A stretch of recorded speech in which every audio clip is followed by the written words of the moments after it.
আসসালামু আলাইকুম প্রিয় ভিউয়ার, সবাই কেমন আছেন? আশা করি সবাই ভালো আছেন। আমিও আলহামদুলিল্লাহ আল্লাহর রহমতে অনেক ভালো আছি। আমি আসলে আধুনিকতার ছোঁয়ার বাইরে চেষ্টা করতেছি যে আসলে পূর্বের আমলের সেই আমরা যে মানে চাল গুঁড়া করার জন্য যে প্রসেসটা করতো সেরকমই একটি প্রসেস ফলো করার জন্য চেষ্টা করতেছি। আমি এই মুহূর্তে এই যে হামান দাস্তায় করে আল্লাহ চাল ভিজালাম এবং এটা পিঠা করার জন্য এটাকে ছেঁচতেছি। এটা হামান দাস্তা দিয়ে গুঁড়ি করলে এটা আসলে খেতে নাকি অনেক সুস্বাদু হয়, যেটা মেশিংয়ের চাইতেও জানি না। আসলে বিষয়টা আমার কাছেও মনে হয় একটু কষ্ট করলেই কেষ্টটা বেশি মিলবে, তাই আমি চেষ্টা করতেছি হামান দিস্তা দিয়ে গুঁড়ি কোটানোর, এবং অবশ্যই গুঁড়ি কোটার পরে পিঠা বানানোর ভিডিওটাও আপনাদের অবশ্যই দেখাবো। জি, আমরা আসলে চেষ্টা করতেছি আপনাদের হামান দিস্তা দিয়ে চাল গুঁড়ি করার প্রসেস করতেছি। দেখা যাক কি হয়, দেখতে থাকুন ভিডিওটি। যে এই মুহূর্তে গুঁড়ি করতেছি, পরে পিঠা বানানোর সম্পূর্ণ প্রসেসটি অবশ্যই আপনাদের দেখাবো, দেখতে থাকুন। Thank you. এবারে আমরা হামান দাস্তা থেকে আপনার গুঁড়িগুলো চালার জন্য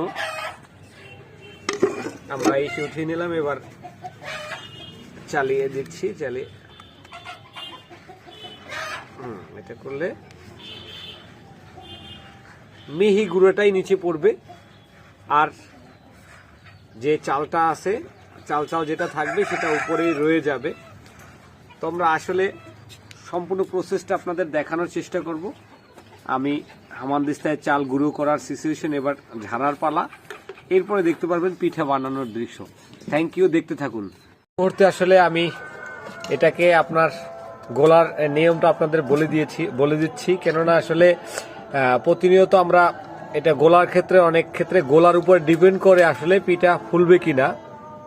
এই চিতই পিঠা ফোলার জন্য আপনাকে প্রথমে গুঁড়িগুলোকে ঠান্ডা পানি দিয়ে মোটামুটি লাঠা করে মাখা তৈরি করতে হবে। এরপরে গরম পানি, একেবারে ফুটন্ত গরম পানি দিয়ে এই পাতলা মানে যেটা দিয়ে পিঠা ভাজার জন্য যেটা তৈরি করবে, এটা করে কিছু সময় রেখে দিলে আশা করি আপনার পিঠা ফুলবে। এবার আমাদের গুঁড়ি ভাঙা দেখলেন, এবার পিঠাটা গোলালাম, মানে গুলিয়ে রাখলাম এটা পিঠা বানানোর জন্য। এবার বাকি কার্যক্রম আপনাদের আবার পরবর্তী ভিডিওতে দেখাচ্ছি, দেখতে থাকুন। জি, আমরা গোলার পরে এরপরে এই কড়াইটাকে আসলে একটু এতটাই উত্তপ্ত হতে হবে যখন এটা থেকে ধোঁয়া উঠবে, এরকম একটা মুহূর্তে আপনি চাইলে পিঠেগুলো দিতে পারবেন।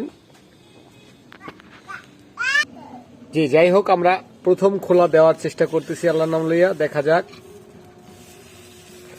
খোলাটা মনে আরেকটু হওয়া লাগতো।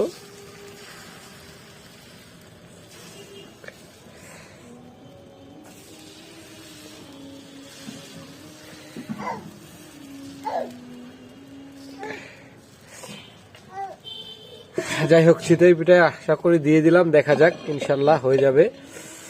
অপেক্ষা করব, আপনাদের দেখানোর চেষ্টা করব কিভাবে হচ্ছে। জি, আপনারা দেখতে পাচ্ছেন ইনশাল্লাহ আমাদের পিঠাগুলো ফুটে একবারে ফুফে একাকার। যাই হোক, আমরা এবার পিঠাটা উঠানোর চেষ্টা করছি। আমার মনে হয় হয়ে গেছে। হ্যাঁ, সুন্দর মতো হয়ে গেছে। হ্যাঁ, পিঠার ফোলার অবস্থা দেখছেন? এরকম যদি পিঠা না ফোলে, আমার এই প্রসেসে যদি পিঠা বানান, ইনশাল্লাহ সবার পিঠা সেরকম সুন্দর হবে। আমার মনে হয় এই ঢাকনটা এটা লেগে গিয়েছে, যার কারণে একটু এই যে কর্নার থেকে বাঁকা হয়ে গেছে। এটা আমার চাইনিজ একটা দাও দিয়ে উঠে দিয়েছি। মানে মূলত হচ্ছে এটার নাম হচ্ছে কাশি খোসা পিঠা। তাই এটা যদি কাশি দিয়ে না খোসেন তাহলে কিন্তু এটা নামের সার্থকতা পাওয়া যাবে না। তাই চেষ্টা করতে হবে যে আমরা আর একটি খোলা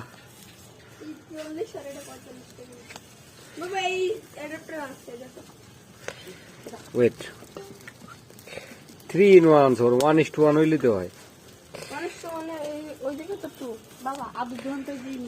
যাই হোক, আমাদের চলছে পিঠা উৎসব। আপনারাও চাইলে সামিল হতে পারেন আজকের পিঠা উৎসবে। Thank you. আমি ফুল প্রসেসটি দেখালাম আসলে কিভাবে। থ্যাংক ইউ আমার ভিডিওটি সম্পূর্ণ দেখার জন্য। আমি আসলে চেষ্টা করেছি যে কিভাবে কাছি খোসা পিঠা তৈরি করে, আসলে এই জন্যই দেখানো যে আমরা আসলে পূর্বের ধারাবাহিকতায় আসলে যেভাবে আমাদের মা খালারা পিঠা তৈরি করেছে সেই প্রসেসে গুড়ি কোটা থেকে শুরু করে সম্পূর্ণ প্রসেসটা আপনাদের দেখালাম, যাতে করে আপনাদের এই ভিডিওটা ভালো লাগে, সেই একটাই উদ্দেশ্য। এবং সবাই সাকসেসফুলি ভিডিওটা করতে পারেন এবং সবসময় নিজেরা পিঠা তৈরি করতে পারেন, সেটার জন্যই আমার এই প্রসেসটা। থ্যাংক ইউ আমার ভিডিওটি দেখার জন্য। অবশ্যই আমাকে কমেন্ট করে জানাবেন আমার কোন বিষয়টি আপনার ভালো লেগেছে এবং কোন বিষয়টি ভালো লাগেনি। আসসালামু আলাইকুম।